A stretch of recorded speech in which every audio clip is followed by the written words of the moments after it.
শুরুতেই জানিয়ে দেব আমাদের হাতে থাকা আজকের সর্বশেষ বাংলা আপডেট সংবাদ। ইজতেমা মাঠে সংঘর্ষ, দুজনের মৃত্যু তথ্য জানালো পুলিশ। এরপরে জানিয়ে দেব আলোচিত 10 ট্রাক অস্ত্র মামলায় লুৎফুজ্জামান বাবরের খালাস। এরপরে জানিয়ে দেব 17 বছর ভারতকে শুধু দিয়ে গেছে বাংলাদেশ, মন্তব্য করেছেন ডাক্তার জাহিদ। এরপরে জানিয়ে দেব ইজতেমা মাঠ ছেড়ে দেওয়ার ঘোষণা সাতপন্থীদের।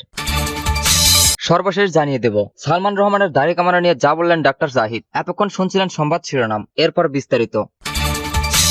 ইজতেমা মাঠে সংঘর্ষ, দুজনের মৃত্যুর তথ্য জানালো পুলিশ। গাজীপুরের টঙ্গীর ইজতেমা মাঠের দখল নিয়ে মাওলানা জুবাইর ও মাওলানা সাদ কন্দলবীরের অনুসারীদের মধ্যে সংঘর্ষের ঘটনা ঘটেছে। এ সময় দুজনকে মৃত্যু হয়েছে বলে পুলিশ আজ বুধবার জানিয়েছে। গাজীপুর মহানগর পুলিশের উপকমিশনার DC Tongi zone ANM Nasiruddin বলেন, এই ঘটনায় এখন পর্যন্ত আমরা দুজনের মৃত্যুর খবর পেয়েছি। এর মধ্যে একজনকে মৃত অবস্থায় আনা হয়েছে টঙ্গী হাসপাতালে, আর অন্যজনকে ঢাকা মেডিকেল কলেজ হাসপাতালে মারা গেছেন। আমরা সব তথ্য যাচাই বাছাই করে দেখছি। টঙ্গীর শহীদ আহসান উল্লাহ মাস্টার জেনারেল হাসপাতালে জরুরি বিভাগে খোঁজ নিয়ে জানা যায় মোহাম্মদ আমিরুল ইসলাম বাচ্চু নামের এক থেকে নিহত অবস্থায় হাসপাতালে আনা হয়। তার বাড়ি কিশোরগঞ্জে। তিনি মাওলানা জুবাইর অনুসারী ছিলেন বলে জানা গেছে। এই ঘটনায় আহত অবস্থায় হসপিটালে নিয়ে গেলে চিকিৎসা নেন মোট 39 জন। এর মধ্যে 11 জনকে পাঠানো হয় ঢাকা মেডিকেল কলেজ হাসপাতালে। এই হাসপাতালের জরুরি বিভাগের জ্যেষ্ঠ নার্স মোহাম্মদ হাফিজুর রহমান প্রথম আলোকে বলেন, আজ ভোর 4:30টার আহত অবস্থায় লোকজন আমাদের হাসপাতালে আসতে থাকেন। এর মধ্যে একজনকে আনা হয়েছে মৃত অবস্থায়। আহত ব্যক্তিদের অধিকাংশের মাথায় আঘাতের চিহ্ন ছিল। সংঘর্ষে তাইজুল ইসলাম নামের আরেক মুসল্লি নিহত হয়েছেন বলে দাবি করেছেন মাওলানা সাদের অনুসারী গণমাধ্যম সমন্বয়ক মোহাম্মদ সাইম। তিনি বলেন, তাইজুলের বাড়ি বগুড়ায়। পুলিশ ও স্থানীয় সূত্রে জানা যায়, আগামী শুক্রবার থেকে টঙ্গীর ইজতেমা মাঠে 5 দিন ইজতেমা করে চান মাওলানা সাদের অনুসারীরা। মাওলানা জুবাইর অনুসারীরা তাদের এখানে ইজতেমা করতে দিতে চান না। এজন্য আগে থেকে ইজতেমা মাঠ দখল করে নেন জুবাইর অনুসারীরা। এই নিয়ে কয়েকদিন ধরে দুই পক্ষের মধ্যে উত্তেজনা বিরাজ করছিল। গতকাল মঙ্গলবার দিবাগত রাত 3:30টার দিকে চারদিক থেকে মাঠে প্রবেশ করতে থাকেন সাদের অনুযায়ীরা। এ সময় দুই পক্ষের মধ্যে সংঘর্ষ হয়। এক পর্যায়ে মাঠ ছেড়ে দেন জুবাইর অনুসারীরা। ঢাকার বাদামতলী এলাকার তবলিগ জামায়াতের সাথী ও মাওলানা জুবাইর অনুসারীরা মোহাম্মদ আবুল বাশার বলেন, আমরা সাথী মুরব্বীদের নির্দেশনা মোতাবেক গেটে পাহারা দিচ্ছিলাম। কোন সাথী পালা বদল করে ঘুমাচ্ছিলেন। এর মধ্যে রাত 3:30টার দিকে সাদ অনুসারী বিদেশিরা খিত্তার কামারপাড়া সেতুর গোড়া পাশ দিয়ে হাতে লাঠি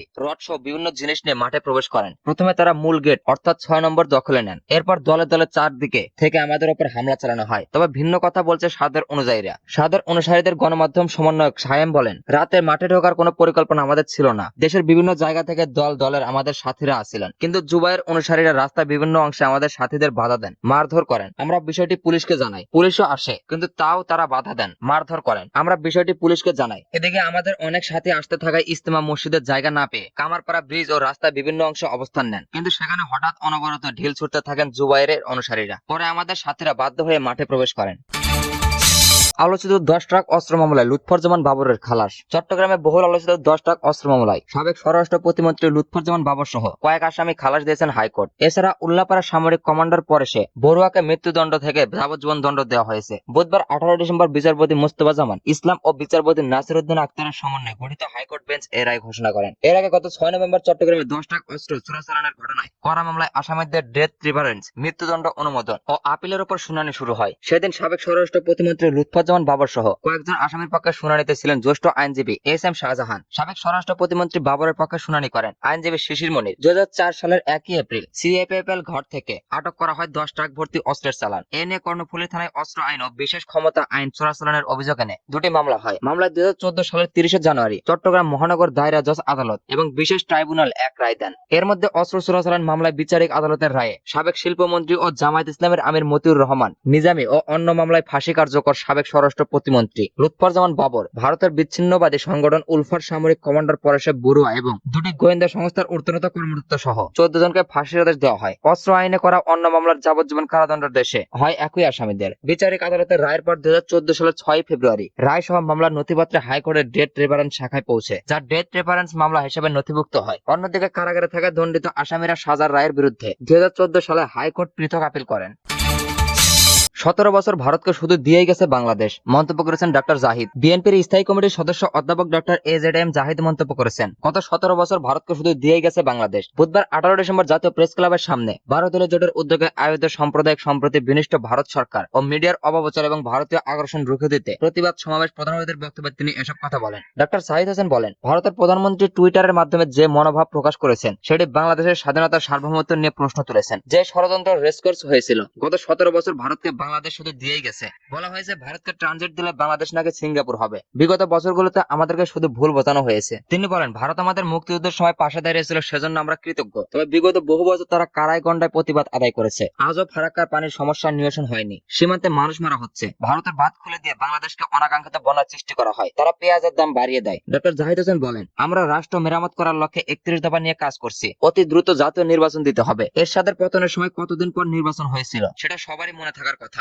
নির্বাচন করতে কতদিন লাগে সেটি দেশের মানুষ জানে। তিনি অন্তর্বর্তী সরকারের উদ্দেশ্যে বলেন, সব সংস্কার তো আপনার করতে পারবেন না। কখন নির্বাচন হবে সেটা স্পষ্ট করুন। প্রধান উপদেষ্টা বলেন এরকম, তার প্রেস সচিব বলেন আরেক রকম। আপনারা কে কথা বলবেন দায়িত্ব নিয়ে বলুন, না হলে মানুষ বিভ্রান্ত হবেন। 12 দলীয় জোটের প্রধান ও জাতীয় পার্টির জাফর চেয়ারম্যান মোস্তফা জামাল হায়দারের সভাপতিত্বে এ প্রতিবাদের সমাবেশে আরো বক্তব্য রাখেন বাংলাদেশ এলডিবির চেয়ারম্যান ও জোটের মুখপাত্র শাহাদাত হোসেন, বাংলাদেশ জাতীয় দলের চেয়ারম্যান ও জোটের সমন্বয়ক সৈয়দ এহসানুল হুদা, জমিয়াতে উলামায়ে ইসলাম বাংলাদেশের মহাসচিব মুফতি গোলাম মহিউদ্দিন ইকরাম, বিকল্প ধারা বাংলাদেশ চেয়ারম্যান অধ্যাপক ডক্টর নুরুল আমিন বেপারী, জাতীয় গণতান্ত্রিক পার্টির জাগপা সহসভাপতি রাশেদ প্রধান, বাংলাদেশ লেবার পার্টির পারভেজ ইসলামী, ঐক্য জোটের মহাসচিব মাওলানা আব্দুল করিম, ইসলামিক পার্টির মহাসচিব আবুল কাশেম, নয়া গণতান্ত্রিক পার্টির সভাপতি এম এ মান্নান প্রগতিশীল, জাতীয়বাদী দলের বিএনপি ফিরোজ মোহাম্মদ। সমাবেশ পরিচালনা করেন বাংলাদেশ এলডিবির অতিরিক্ত মহাসচিব তমিজউদ্দিন মিঠু।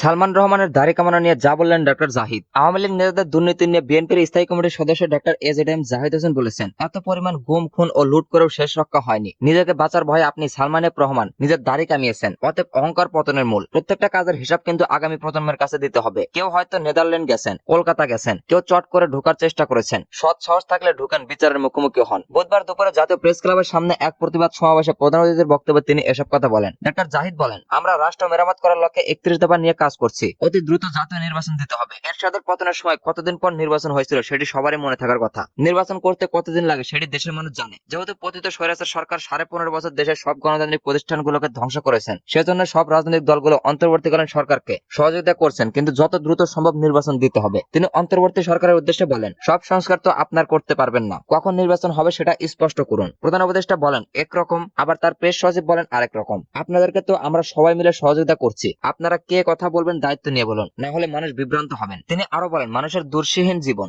এখান থেকে উত্তরণের জন্য গণগণের নির্বাচিত সরকার প্রতিষ্ঠার বিকল্প নেই। পতিত স্বৈরাচার সরকারের প্রেতাত্মারা তারা এখনো ঘাপটি মেরে আছে। তাদেরকে চিহ্নিত করে গ্রেপ্তার করে আইনের আওতায় আনুন, তবেই পরিস্থিতি নিয়ন্ত্রণে আসবে। যারা দেশের ভেতরে ও বাইরে থেকে ষড়যন্ত্র করতে চায়, তাদেরকে দেশবাসীর স্বাধীনতা সার্বভৌমত্বের প্রশ্নে ঐক্যবদ্ধ হয়ে প্রতিরোধ গড়ে তুলবে ইনশাআল্লাহ।